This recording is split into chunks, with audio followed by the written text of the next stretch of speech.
Snapchat ద్వారా మహిళలకు వల వేసి బంగారాన్ని కాజేస్తున్న ఇద్దరు కేటుగాళ్లను పేట్ బషీర్బాద్ పోలీసులు అరెస్టు చేశారు. ప్రధాన నిందితుడు సాగర్ చౌదరి లగ్జరీ కార్లతో కోటీశ్వరుడిగా నమ్మిస్తూ ఇప్పటి వరకు 20 మంది మహిళలను మోసగించినట్లు మేడ్చల్ ఏసీపీ శంకర్ రెడ్డి వెల్లడించారు. బాధితుల నుంచి కాజేసిన 35 నుంచి 40 తులాల బంగారాన్ని తన అనుచరుడు భరత్ కుమార్ ద్వారా మార్కెట్లో విక్రయించినట్లు తెలిపారు. నిందితుడు సాగర్ పై గతంలో రేప్ కేసుతో పాటు పలు చీటింగ్ కేసులు ఉన్నాయని పోలీసులు పేర్కొన్నారు.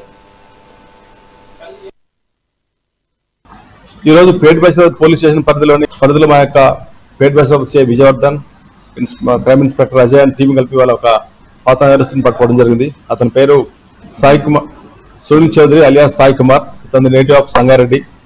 ఇతను స్నాప్చాట్ లో మహిళలను పరిచయం చేసుకుని వాళ్ళకి మాయమాటలు చెప్పి ఒక కాస్ట్లీ రిచ్ పర్సన్ లాగా బిహేవ్ చేసుకుంటూ పద్ధతి పెట్టుకుంటూ బట్టలు వేసుకుంటూ కిరాయి కార్లు పెద్ద కార్లు కిరాయికి తీసుకొని అందరూ పరిచయమైన వ్యక్తులతో నేను బాగా రిచ్ పర్సన్ లాగా వాళ్ళని పరిచయం చేసుకుంటాము. పరిచయం చేసుకున్న తర్వాత క్లోజ్ ఉన్న తర్వాత వాళ్ళ దగ్గర ఉన్న బంగారాన్ని తీసుకొని చిన్న బాగా వాళ్ళ దగ్గర చిన్న చైన్ ఉంటే నేను పెద్దగా చేసిస్తానని, లేకపోతే పెండెంట్ చేస్తానని చెప్పేసి అట్లా వాళ్ళ దగ్గర కొత్తగా వారానికి ఒకరిని, 10 రోజులకు ఒకరిని, నెలకొకరిని అట్లా పరిచయం చేసుకొని వాళ్ళ దగ్గర బంగారాన్ని చీట్ చేసుకొని పోవడం జరుగుతుంది. అందులో భాగంగా ఇతను ఈ రోజు మార్చి నెలలో మన దగ్గర కేసెస్ అయితే దాంట్లో ఈ రోజు మన దగ్గర పట్టుకొని అరెస్ట్ చేయడం జరిగింది. ఇతను ఈ విధంగా సుమారుగా చాలా రోజుల నుంచి ఇట్లా ఇదే విధంగా మోసాలు చేస్తున్నాడు, మహిళలను మోసం చేస్తా ఉన్నాడు. ఎల్బీ నగర్ పోలీస్ స్టేషన్ ఒక కేసు అయింది, ఉప్పల్ పోలీస్ స్టేషన్ ఒక కేసు రిజిస్టర్ అయింది. అట్లానే ఆర్సీపురం పోలీస్ స్టేషన్ 2 కేసులు రిజిస్టర్ అయినాయి. రీసెంట్ గా పోయిన నెల ఇలాంటి ఒక అమ్మాయిని మోసం చేసి జైలుకు వచ్చాడు. రేప్ కేసు జరిగి దొంగలగూడ పోలీస్ నుంచి బయటకు వచ్చారండి. అయినా కూడా ఇతని యొక్క గుణం మారకపోవడం వల్ల మారట్లేదు.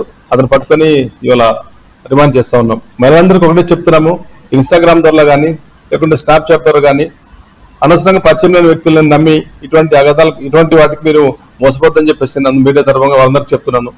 కాబట్టి అతని దగ్గర సుమారుగా ఇప్పటి వరకు 20 మంది విక్టిమ్స్ 1 by 1 దాంట్లో తెలుసుకోవడం జరిగింది. 35 నుంచి 40 తులాల బంగారం వాళ్ళ దగ్గర నుంచి తీసుకొని ఇతను వేరే వాళ్ళకి